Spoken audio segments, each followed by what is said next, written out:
Ce cours est dédié à l'élévation de l'âme, l'Ilou Nishmat, Perla Batro Baïda Zichona Livracha. Chers amis, le Rav Yaakov Galiensky raconte que souvent le Chazon Ish, très grand Rav Chazon Ish, lui demandait d'aller rapprocher des gens à la Teshuvah dans tel endroit et dans tel endroit, d'aller donner des cours ici, d'aller donner des cours là-bas. Et quelquefois le Chazon Ish lui envoyait des lettres. Et au début de la lettre, il écrivait L'Irvod à Rav Yaakov Galiensky en l'honneur de Rav Yaakov Galiensky. Voilà qu'un jour, le Chazon Ish lui écrit une lettre. Et en haut de la lettre, il écrit L'Irvod Yedidi à Rav Yaakov Galiensky. En l'honneur de mon cher Rav Yaakov Galiensky, de mon ami Rav Yaakov Galiensky. Le Rav, cette lettre-là, il l'a gardée très précieusement. Et lorsqu'on lui demandait pourquoi tu la gardes tellement précieusement, il disait lorsque je vais arriver Bezrat Hashem au Gan Eden, Kadosh Baruch Hu, il va me demander qui tu es. Moi je lui dirais, tu sais moi qui je suis. Moi j'étais l'ami du Chazon Ish. L'ami du Chazon Ish. Pendant 22 ans, le Rav a gardé cette lettre-là, en se disant que lorsqu'il arriverait Bezrat Hashem, il pourrait dire, moi je suis l'ami du Chazon Ish. Jusqu'au jour où le Rav, il est rentré chez lui à la maison, au bout de 22 ans, il a déchiré la lettre. Pourquoi il a déchiré la lettre?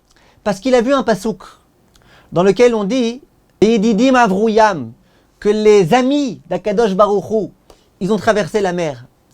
Il s'est dit, ça veut dire que les Juifs, c'est les amis d'Akadosh Baruch Hu.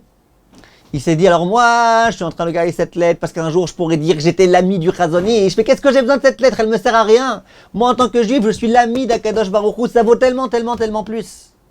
Et il a déchiré cette lettre. Retenons, mes chers amis, en tant que Juifs, nous sommes kaviachol, kaviachol. Faut pas se permettre tout type de choses sous prétexte que. Mais nous sommes les chers d'Akadosh Baruch Hu, les chéris d'Akadosh Baruch Hu. Et lorsque nous chantons à Seudah Shlishit, Yedid Nefesh,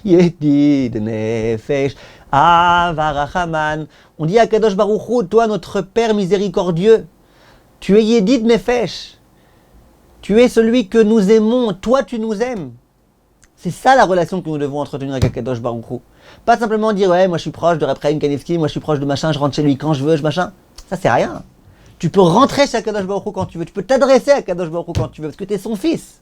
C'est ça l'idée qui doit nous accompagner au quotidien. Mais ce qui est absolument fantastique, mes chers amis, dans cette histoire, à mon avis, c'est le fait que le Rav ait pris cette lettre et qu'il l'ait déchirée. Pourquoi il avait besoin de la déchirer? Ok, c'est le proche d'Akadosh Baruch Hu, c'est le proche du Chazon Ish. Pourquoi il avait besoin de jeter, de déchirer cette enveloppe-là, cette lettre?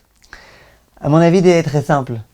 L'idée, c'est de dire que si tu penses que tu es le proche d'Akadosh Baruch Hu et le proche du Chazon Ish, c'est pas bien, c'est qu'il y a un problème. Tu es le proche d'Akadosh Baruch Hu et voilà. Il a voulu montrer, moi je compte sur rien d'autre que sur ça.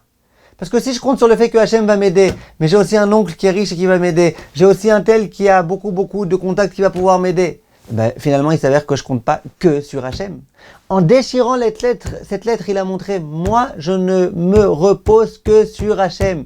Mon seul Yedid Nefesh, mon seul amour, le seul qui m'aime véritablement, c'est Akadosh Baruch Hu et c'est que sur lui que je me repose. Et c'était un acte très fort, après 22 ans, de s'être permis de déchirer cette lettre-là. Kol tov, mes chers amis.